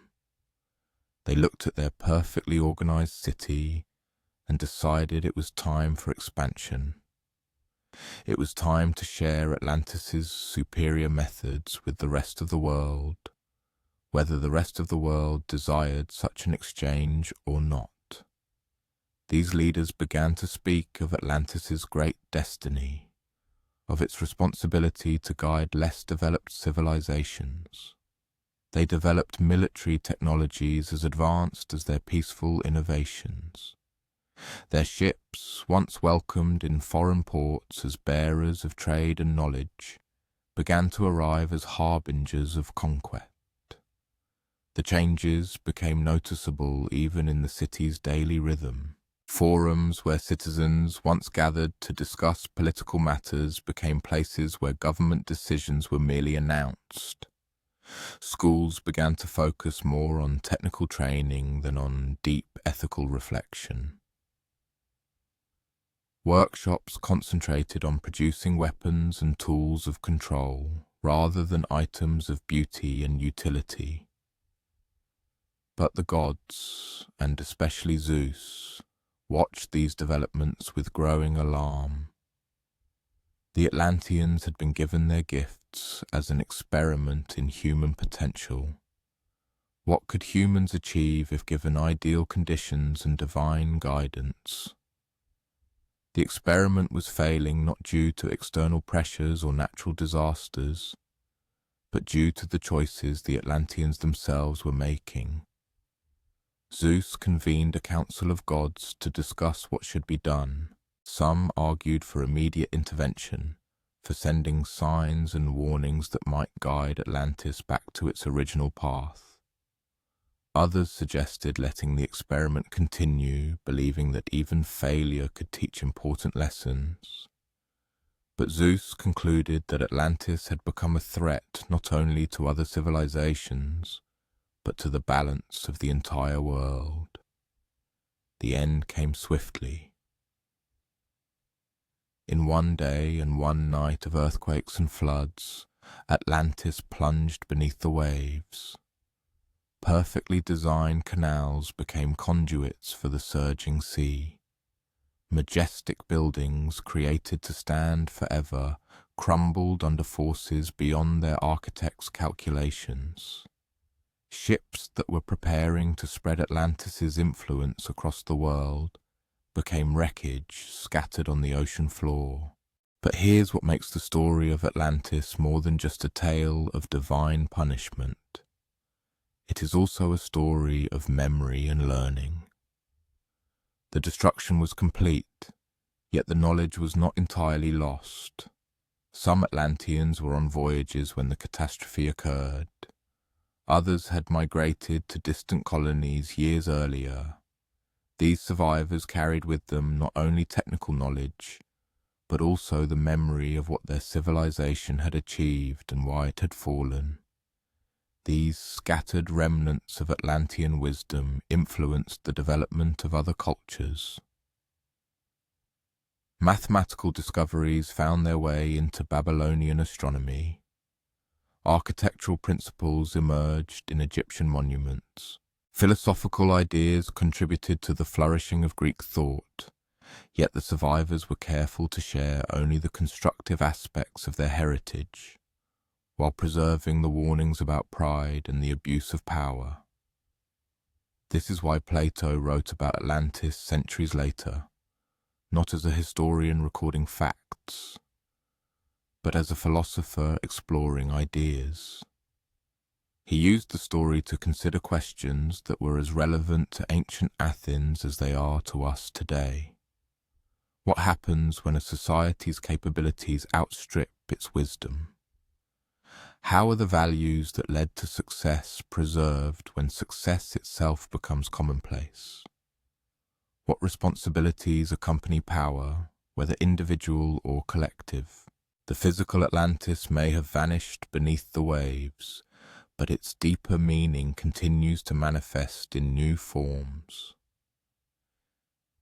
Every civilization that has reached great heights has ultimately faced the same choice as the Atlanteans, to use its achievements as tools for creation or as weapons for domination. One is invited to reflect on the so-called little Atlantises in one's own life. These are the systems and relationships that have been carefully built and which, like ancient cities, require tireless upkeep to maintain their vitality. One might ponder the values that guide choices, especially when the temptation of success leads one to believe that established rules no longer apply. Perhaps the greatest treasure lies not in what is built, but in the wisdom that allows one to preserve the most important of what has already been created. From reflections on vanishing civilizations, we now turn to changes that inevitably return.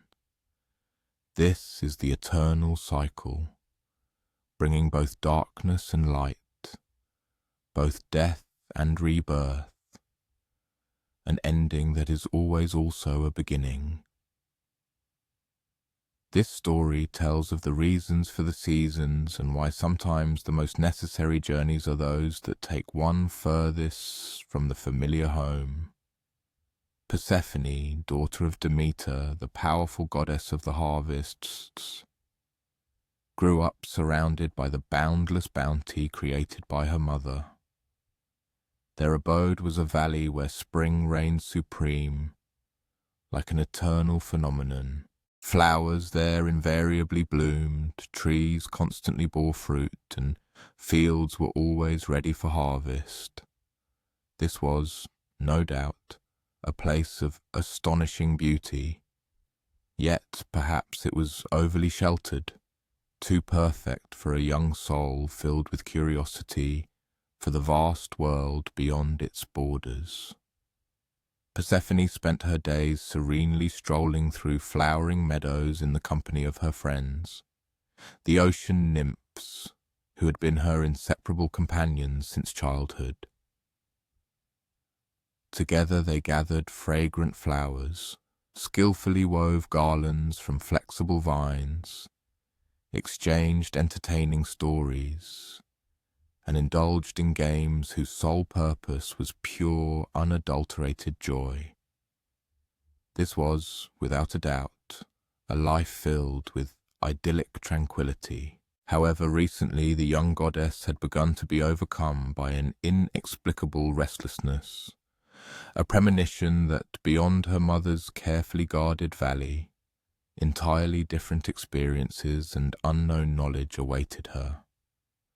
She began to ask questions that caused noticeable confusion in the goddess of the harvest. What lies beneath the earth? What precisely prompts plants to grow? Why must some seeds necessarily be consigned to oblivion in darkness before they can reach for the light? What happens to that essential part of the life cycle that her mother never mentioned? To the process of decay that seemed inevitable before any renewal and rebirth?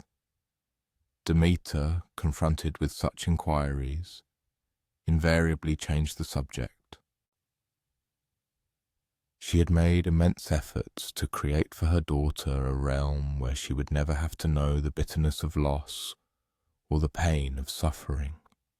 The thought that Persephone was showing interest in these darker facets of existence deeply troubled her.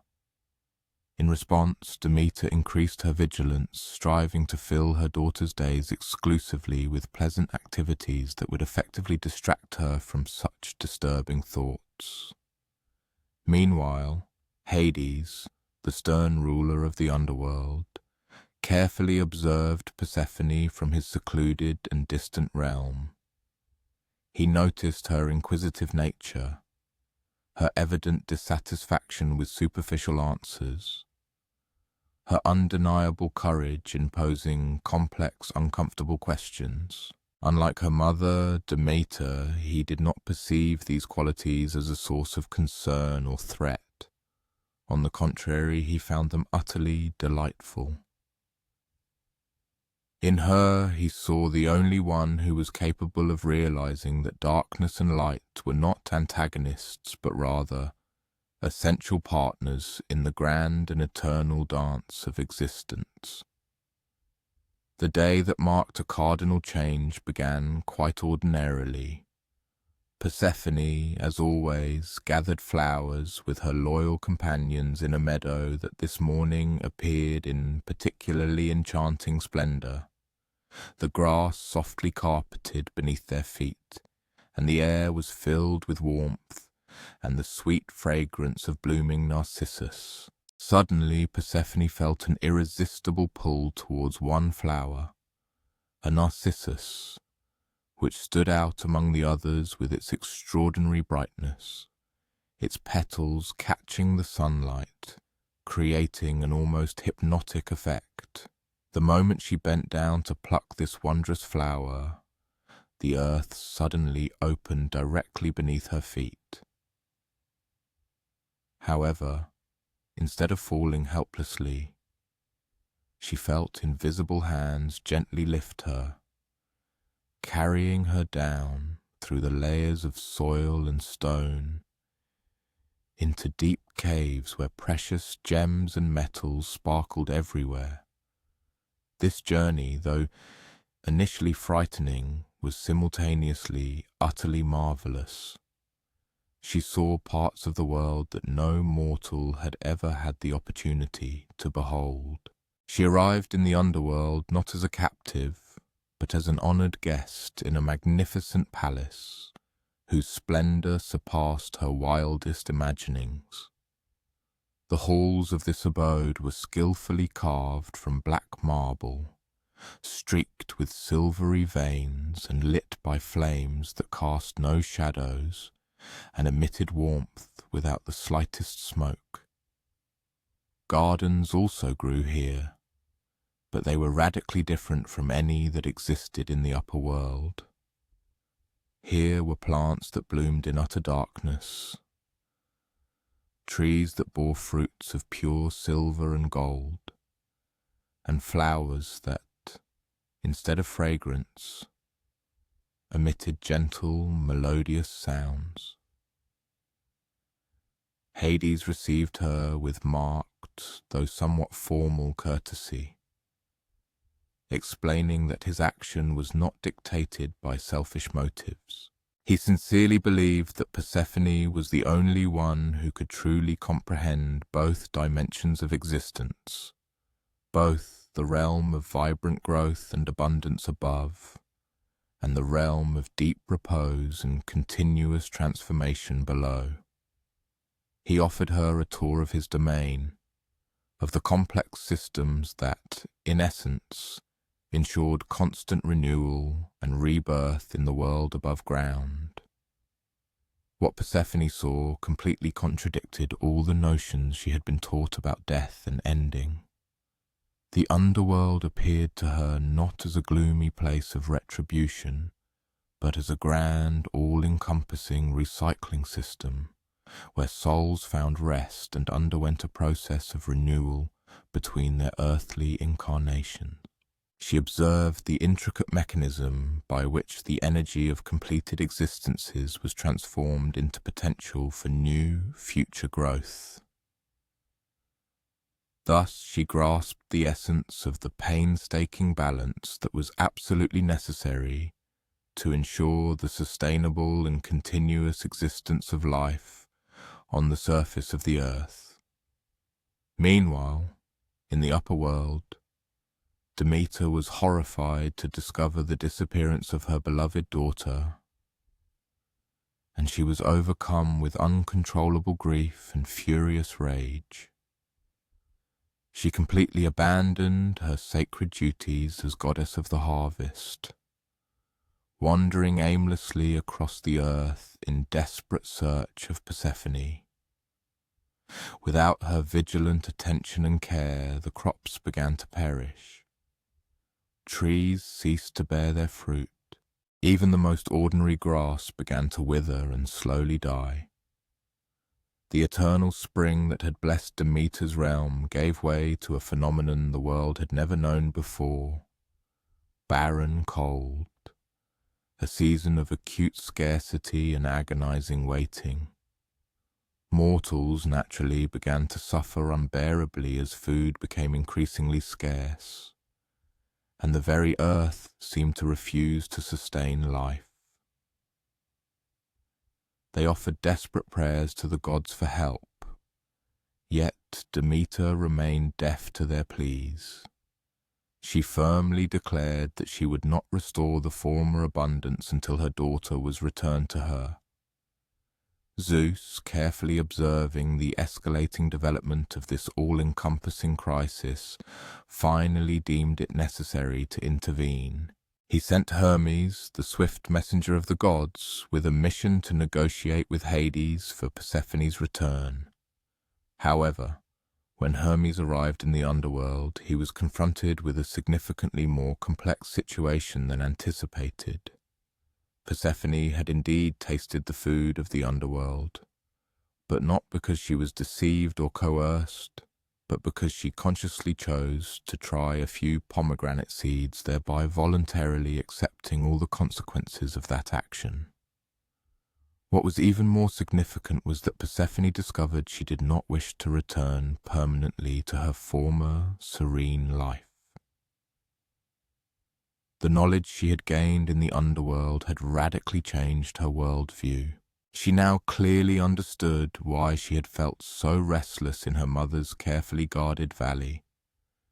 She felt incomplete, experiencing only one, bright, half of the cycle of existence. The solution reached as a result of these difficult negotiations ultimately satisfied all parties, though it required certain sacrifices from each participant. It was established that Persephone would spend part of each year in the underworld with Hades, learning the deep mysteries of death and transformation. For the remaining part of the year, she would return to the upper world, bringing with her the invaluable wisdom she had acquired in the depths of the underworld. When Persephone finally returned for her first reunion with Demeter, it became evident that both mother and daughter had undergone significant changes as a result of their forced separation. Demeter realized that her excessive, at times suffocating, protective love, taken to an extreme, could have turned into a kind of invisible prison for her daughter.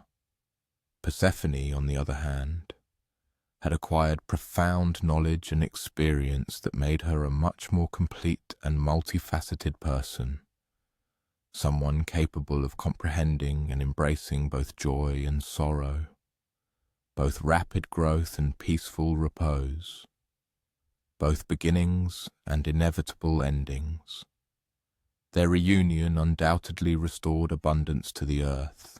However, this abundance was different from what it had been before. It became more complex, more sustainable, and most importantly, more realistic. The world now began to experience the changing seasons. Periods of generous abundance alternated with periods of palpable scarcity. Phases of active growth were replaced by phases of necessary rest. This was no longer perceived as punishment or loss, but as a deeper and more mature understanding of how natural cycles function. During the months Persephone spent on the surface of the earth, in spring the earth blossomed in a riot of colors. and in summer it flourished, bearing rich fruits. During her time in the underworld, autumn brought a bountiful harvest, and winter, well-deserved rest. Farmers gradually learned to interact harmoniously with these natural rhythms, rather than fighting against them, wisely preserving the bounty of the growing season to sustain themselves during periods of natural decline and lull. However, the most profound and valuable gift Persephone brought from her journey was the wisdom she gained regarding the necessity of difficult and sometimes painful experiences. She realized that certain kinds of growth can only occur in darkness, that some forms of inner strength develop exclusively through overcoming significant difficulties, and that true understanding often comes only through the experience of loss and subsequent recovery.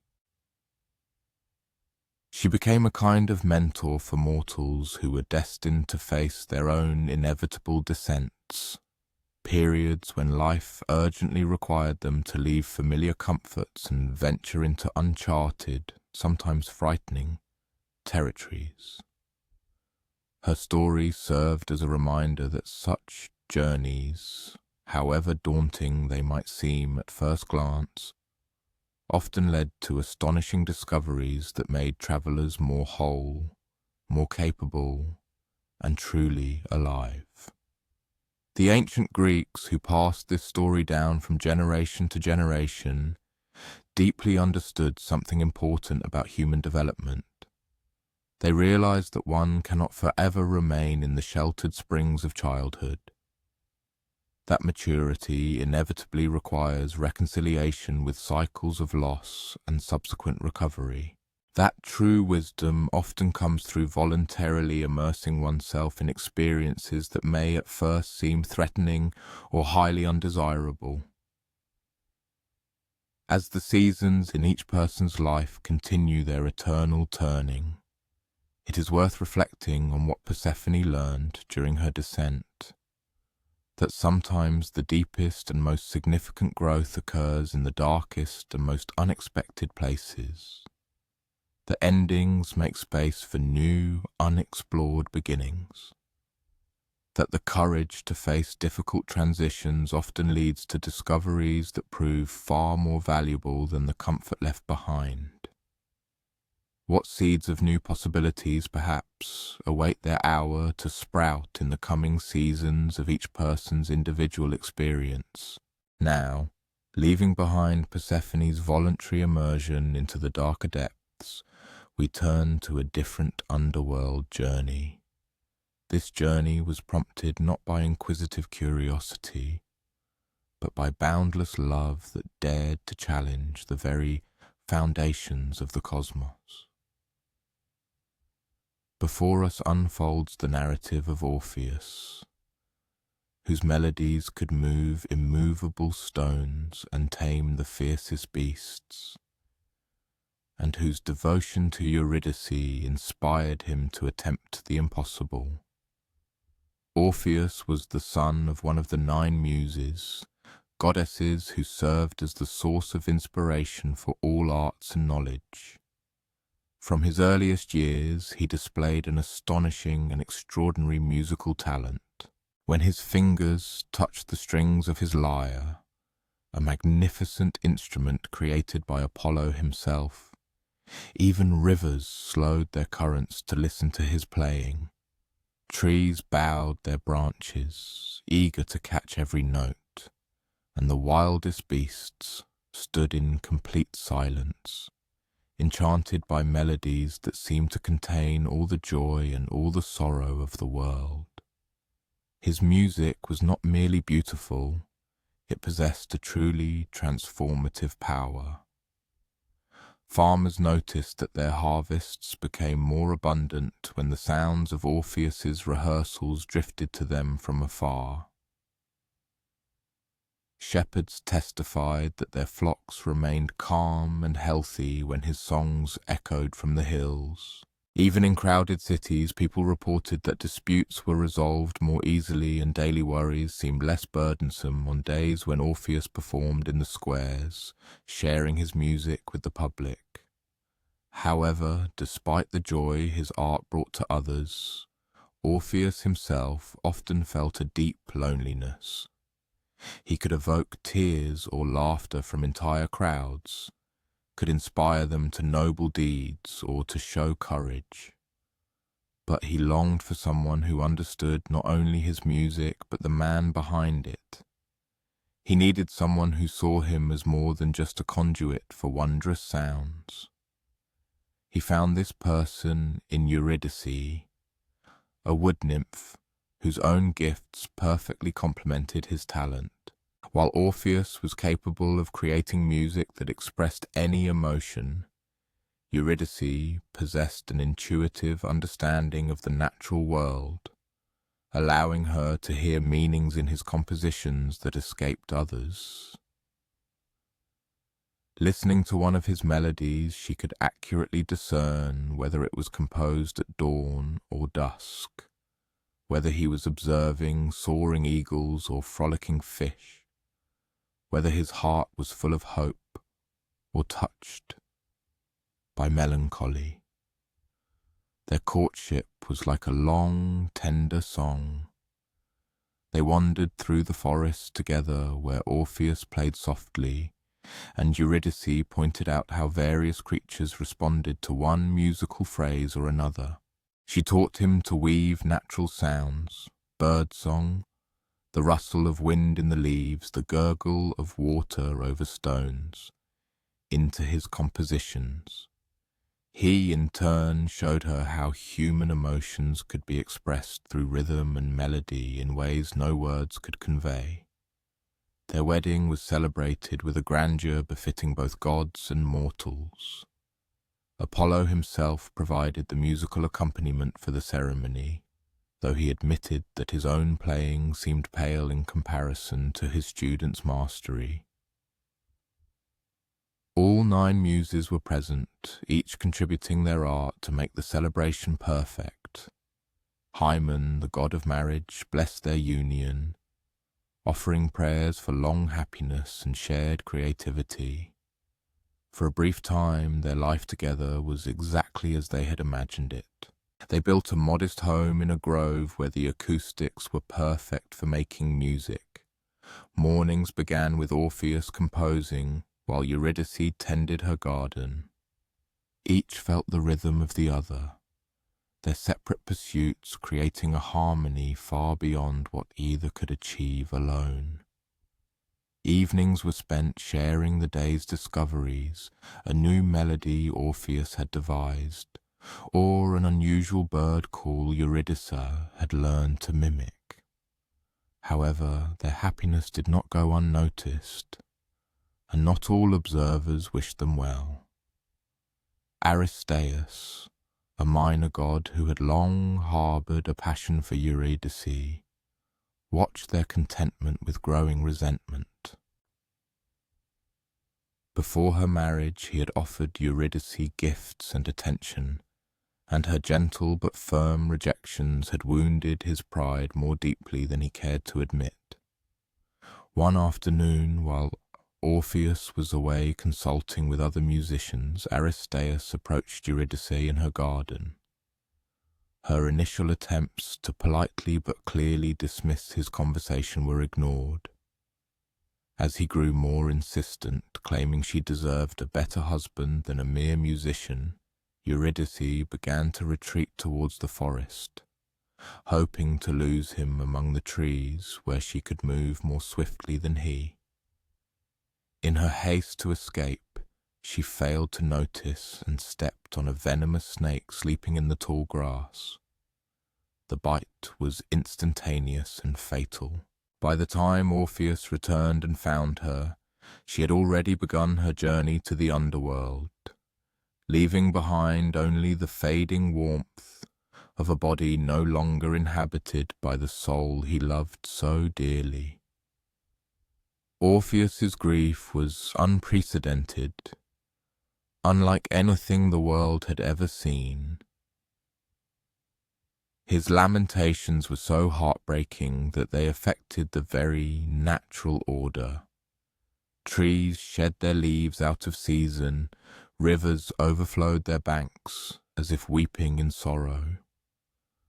Wild animals emerged from their hiding places, drawn not by the beauty of his music as before, but by the depth of his sadness, which seemed to call out to every creature that had ever experienced loss.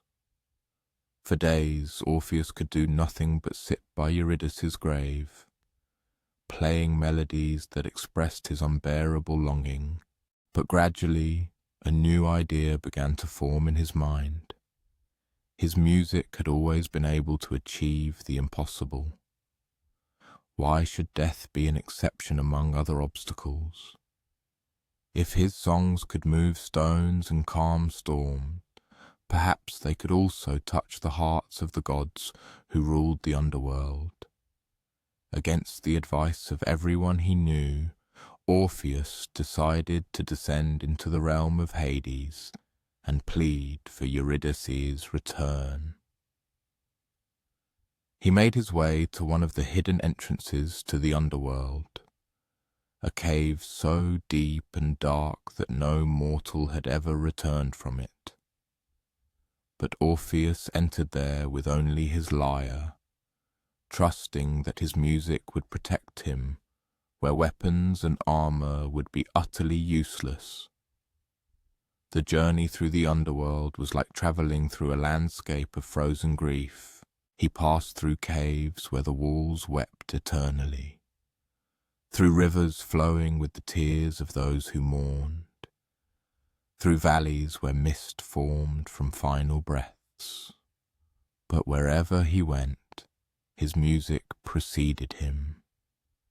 And the inhabitants of this realm, creatures accustomed to eternal sorrow, found themselves feeling something they had almost forgotten: hope. Even Cerberus, the three-headed dog guarding the gates of Hades, was moved by Orpheus's lament. Instead of attacking the living intruder, the great beast lowered all three of its heads and allowed its eyes to close, lulled into peaceful slumber by melodies that spoke of a love so strong it transcended the boundaries between life and death. When Orpheus finally reached the throne room of Hades and Persephone, his music had already announced his arrival. The rulers of the underworld sat waiting, knowing they were about to hear a request unlike any ever made in their domain. Orpheus played them the entire story of his love for Eurydice, their meeting, their courtship, their brief happiness, and his crushing loss. But more importantly, he played the very music of love, melodies that reminded even these divine beings of the connections they cherished, the losses they had endured, of how caring for someone else gives life its deepest meaning. Persephone, who understood the pain of separation from those we love better than most, wept openly as she listened. Hades, usually indifferent to mortal pleas, recalled his own longing during the months Persephone resided in the upper world. For the first time in the history of their realm, the rulers of the dead agreed to return a soul to life. But their gift came with conditions. Eurydice could return with Orpheus to the upper world. However, during their journey out of the underworld, he must not look back at her. He had to believe she was following him. He had to trust in what he could not see. He had to demonstrate that his love was strong enough to act on faith, rather than demanding constant confirmation. The return journey began with joy. Orpheus heard Eurydice's footsteps behind him. He felt her presence as he always did when she was near. They followed the path through the caves and valleys of the underworld. steadily moving towards the light that marked the boundary between the realm of the dead and the land of the living. But as they ascended the final passage to the surface, doubt began to creep into Orpheus's mind. The footsteps behind him seemed to grow fainter. The sense of Eurydice's presence felt less certain. What if the gods had tricked him? What if he was ascending to the light alone, while Eurydice remained trapped below? What if his faith was mistaken and his beloved was being dragged back into the depths, where he would never again be allowed to enter? Just as the entrance to the cave became visible, just as the sunlight of the upper world began to touch his face, Orpheus's faith failed him.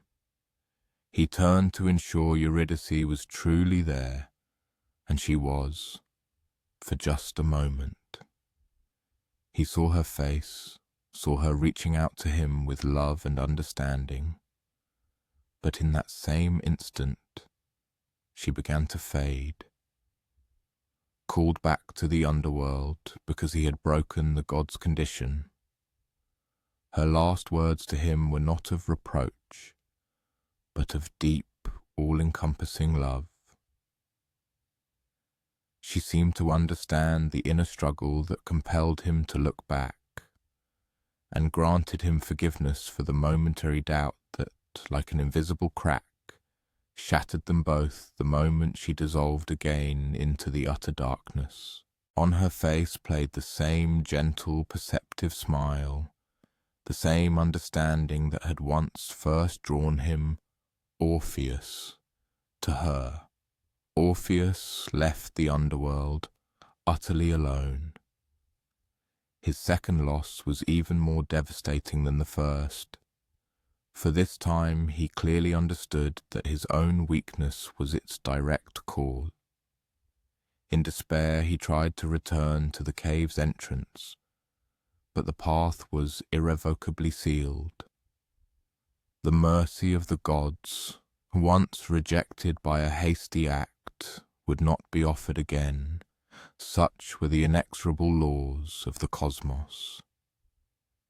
He spent the remainder of his life as a wandering musician.